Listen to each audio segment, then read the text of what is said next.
Very good evening, dear friends. Today we will discuss about the basic points of distinction between a private limited company and a public limited company. Because on the other day I have given you detailed gist about the various uh, kinds of companies, Who is not coming? and then I have told you about private company and public company. So, prima facie, the definitions of private company and public company we have already seen, but I will start off with that and deal with few points of distinction where you will find that these are all the basic points of distinction. Then rest of the things you have to study thoroughly the enactment, then you have to make out a notes. I give you a basic guidelines. I will show you the way you have to execute it further. So, in today's session, we will first see the definition of a private company. Actually, a public company is one which is not a private company. So, then a private company is one which is not a public company. In that event, it will go unendingly. So, you have to then basically see what is a private company first. It is under section 2, subsection 68, which contains the definition part, where it says that a private company means a company having a minimum paid up share capital of rupees 1 lakh. Now, as may be prescribed, it is, but today it is 1 lakh, and which by its articles, basically the conditions are three: restricts the right to transfer its shares. Then, second point, except in case of one person, company limits the number of its members to 200. Third one, where in fact, with regard to invitation to public to subscribe to the securities of the company, it prohibits any invitation to the public to subscribe for any securities of the company. This is the most important aspect. So, prima facie, it restricts the right to transfer. Right to transfer here is restricted but not prohibited. You have to be very careful over that. No company can prohibit the right to transfer, but it can restrict. Even public limited companies, normally there won't be restriction, but there will be lock-in period with regard to promoters' quota. So here restriction is permissible. The second one is that, except with regard to the one-man company, it limits the maximum number of its shareholders to 200. Earlier it was 50, today it is 200. And provided that where two or more persons hold one or more shares, then it would be treated as a single member only. And that persons who are in the employment of a private company and who have been formerly in the employment and then they were the shareholders while in the employment and continue to be members after they cease shall not be included in counting 200. That means it would be above 200. This is the most important aspect. And then the third one, as I told you, prohibition of invitation to public. This is strict prohibition. In public limited companies case, it is a compulsory invitation to public. It can also go for private placement, of course. And then here the public company is permitted to invite public to subscribe, whereas a private limited company is prohibited from inviting the public to subscribe for its securities. This is the most important point of distinction which you have to make out. These are all the 3 points which have to be counted to understand a company is a private company or a public company. I told you yesterday, last session, whether it is a foreign company, whether it is a government company, whatever, registered company, it could be finally a private or a public. So here is also the same case. And then the public company is concerned. Section 2, subsection 71 contains the definition where it is stated that a public company is one which is not a private company.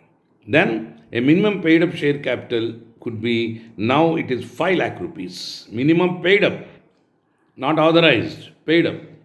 Then provided that a company which is subsidiary of a company not being a private company, shall be deemed to be public company for the purpose of this act, even where such subsidiary company continues to be a private company in its articles. This is the most important point of distinction. So, friends, a subsidiary of a public company is again a public company only. However, where a company is subsidiary of a company which is not a private company, it shall be deemed to be a public company, even where such subsidiary happens to be a private company, continues to be a private company by its articles. So, this is the most important aspect. Why that this distinction has to be made out and then found out? What is the reason? A company, how to identify is a private limited or a public limited company? In the event it's a public limited company, the word public may not be there, but the word limited will be there. For example, Glasgow India Limited, it is a public limited company. If it is a private company, the word private limited will come automatically. So, Coromandel Constructions Private Limited. So, all private companies will have the tag as private limited, whereas a public company will not have that particular tag. This is the most important aspect you are supposed to understand. Then, the next important thing, there are several points of distinction in order to identify a private company and public company, and it is with regard to the convenience, operation, formation. I can say with regard to formation, operation, convenience, and then maneuvering, running the affairs. This particular public and private limited companies will have to be distinguished, and as per the requirement, convenience, and where there is no need of large capital base and business volume is immaterial, but the large capital base is not required, then they need not go for public, then they can go for a private limited company, so that the compliances will be less. What is the most important thing here? The compliances will be very less, and then the cumbersome procedures meant for public limited companies would not be there. As for example, a public limited company going for public issue will have to comply with the provisions of the Companies Act, will have to comply with the provisions of the Securities Contract Regulation Act. It must also comply with the provisions of the Depositories Act. It should also comply with the Securities and Exchange Board of India Act and the rules thereon, the regulations thereon. So these are all the various compliances which are supposed to be, in fact, taken into consideration, whereas it is not the case with regard to this particular private limited company. That is the reason why, friends, a private limited company would be more convenient if the business, capital base required is less and there is no need for going to public. This is the most important aspect you are supposed to understand. Now, there are few points of distinction I would like to tell you. Rest of the points of distinction, you please go through the enactment, do a little exercise, and I will show you the way. You follow the further way and then equip yourself so that in the examination at 20 marks question, you make out these particular distinctions, you will definitely come out with flying colors. So, friends, the first point of distinction is with regard to the formation, the number of members, and then the minimum number of members, that is the subscribers required for a private limited company is 2, and for a public limited company is 7. This is under section 3 of the Companies Act, and a one-person company, needless to say, requires only one person to formulate that particular company. Then, friends, as I told you, private company is defined under section 2, subsection 68, and the public limited company has been defined and the characteristics have been put under section 2, subsection 71. Then, the next one is with regard to the formation, the maximum number. The minimum number I told you, the maximum number is under section 268, 2. In fact, it is not, required for public limited company. For public limited company, there is no maximum number. It can be any thousands, lakhs, no issue. But for a private limited company, the restriction is that section 268 clause 2, the maximum number is 200. Maximum number is 200. And I already tell you the permutations and combinations that the ex-employees, present employees are concerned, they will not be counted thereon. And any two shareholders holding one share would be counted as one only. Then the third point, the number of directors under section 149 of the Companies Act. Well, it goes without saying, for a one-man company, the directors required is 1, and for a private limited company, the minimum directors required are 2, and for a public limited company, the minimum directors required are 3. Okay? So, this is another important aspect with regard to the directors of the company. And then the next point of distinction is prohibition on invitation to public to subscribe for the securities of the company. Securities means the shares, the debentures, the bonds, and so on and so forth, including the fixed deposits thereon. So in this case, a private company, same under section 268 clause 3, is prohibited from inviting the public for the deposits or the securities to subscribe. And then it is not the case with public limited company. Public limited company can go for private placement, section 42, or go for public issue, prospectus and other rules, section 23 to 41, which we have already discussed earlier. So, next point of distinction is the transfer of shares. For public limited companies, friends, the shares are freely transferable, and then, in fact, basically, it is only the initial SEBI guidelines with regard to lock-in period. Whereas a private limited company, that shares transfer is restricted by the articles section 268 clause 1. Remember, I repeatedly told you again, telling you, with regard to a private limited company, the transfer of shares can be restricted but can never be prohibited. In the concept of corporate entity, question of prohibiting the transfer of shares will never arise. It is only the restrictions. So there can be a restriction that any of the member wants to sell, they must offer it to the existing members or existing directors. So this is an age-old story in the company law, literature, corporate jurisprudence, and then that would be taken into account while dealing with this particular subject of transfer of shares. Then friends, another important point of distinction is quorum. Quorum means for general meetings, the minimum number of shareholders required to be present to constitute a valid meeting. If the minimum number is not present, then that particular meeting is invalid. Meeting cannot be proceeded with. So, a minimum, that's called technically quorum. Will you please tell me what is the quorum for holding a class for students? What is the quorum for holding a class for students? 1, sir. Huh? 1. Who is saying that? Anushri. Actually, yeah, you are right. For holding a class, the quorum is only one student.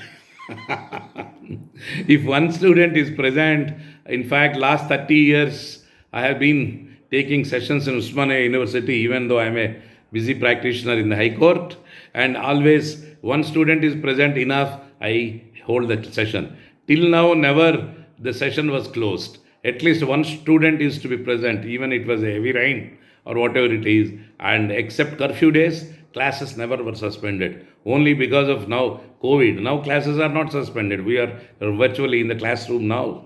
It's virtual. So this quorum is one student. So even in our virtual sessions, if one student is present, I will go ahead as per the timings we have fixed up. Right? So friends, now for private limited and public limited companies, what is the quorum? In fact, the quorum is concerned for constituting a valid meeting of shareholders it is called the minimum number of shareholders required to be present. And then for private limited companies, it is 2 members. It is under section 103 of the Companies Act. For private limited companies, it is 2. And for public limited companies, it is in 3 different schedules. The first schedule is that if the total shareholders are 1000, then in fact the particular shareholders are 1000, it is 5 members supposed to be present. If it is between 1000 and 5000, the minimum number required is 15. It is above 5000, the minimum number required is 30. Earlier it was 5, even the shareholders are 1 lakh. But today, even shareholders are 10 lakhs, 1 lakh, 1 lakh, 10 lakhs, it could be the 30 only. I hope now you understand. Read section 103, you will understand it better. Then friends, earlier with regard to the meeting, there were certain restrictions like statutory meeting and all that. Today it has been dispensed with. Under 2013 Act, statutory meeting has been dispensed with. We need not discuss that. Now, most important aspect is section 197. The next point of distinction is that managerial remuneration.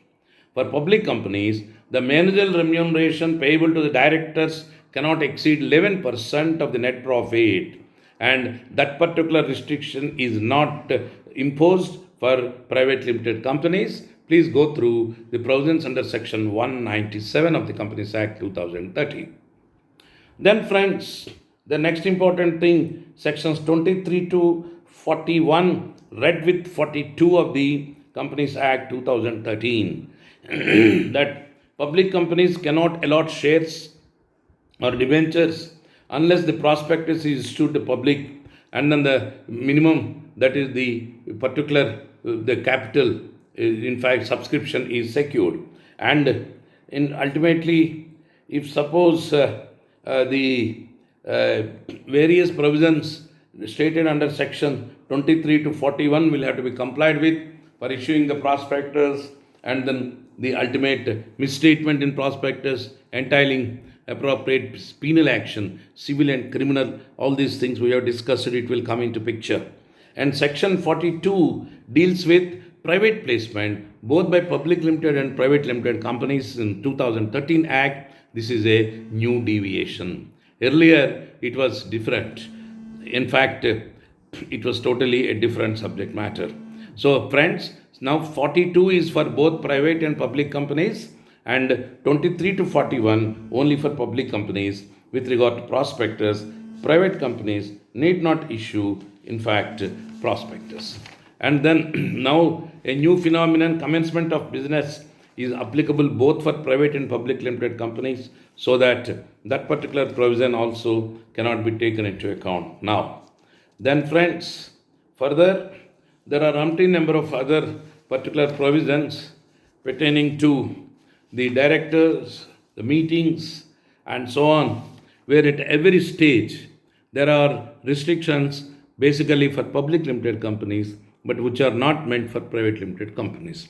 The major chunk is the issue of prospectus inviting public to subscribe to the securities, wherein it is permissible to public limited companies, not permitted, prohibited totally to the private limited companies.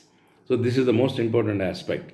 Anytime if a private company violates this, then don't call it a deemed public company, but the act will apply alike to public and private companies. This is the most important aspect, and other penal provisions will follow thereon.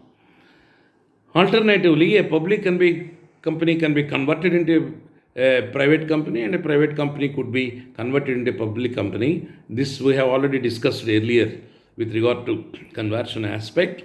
So with this particular background in the examination point of view, apart from these particular points of distinction which I have shown you the way, various other points you may have to discuss, and then you please supplement them, and then you make out a notes. I have now shown you the way and the provisions also. In the same way, in other subjects are concerned, take the provisions like the appointment of directors, for example, and then the other aspects. In fact, there is a vast difference between 2013 and 1956 Act with regard to directors also. And then certain provisions have been made applicable, like the DIN number and all that, they are all alike for public and private limited companies. So, in the same way, the consent, for example, is consent. Now, there are many aspects now which are applicable to private companies, but there is a major difference with regard to the major issue is pertaining to the loan capital and share capital, where a private company would be at a great comfort and it need not have to comply with these several legislations I told you, like the Companies Act, the SECRO, the SEBI, the depositories, and so on and so forth. So, friends, with this particular background, I request you to study further and then make yourself a particular, notes on this, and then accordingly make out a 20 marks, an answer for a 20 marks question that would be of great help to you. And then with this, I conclude my lecture today. Thank you very much, and then good night.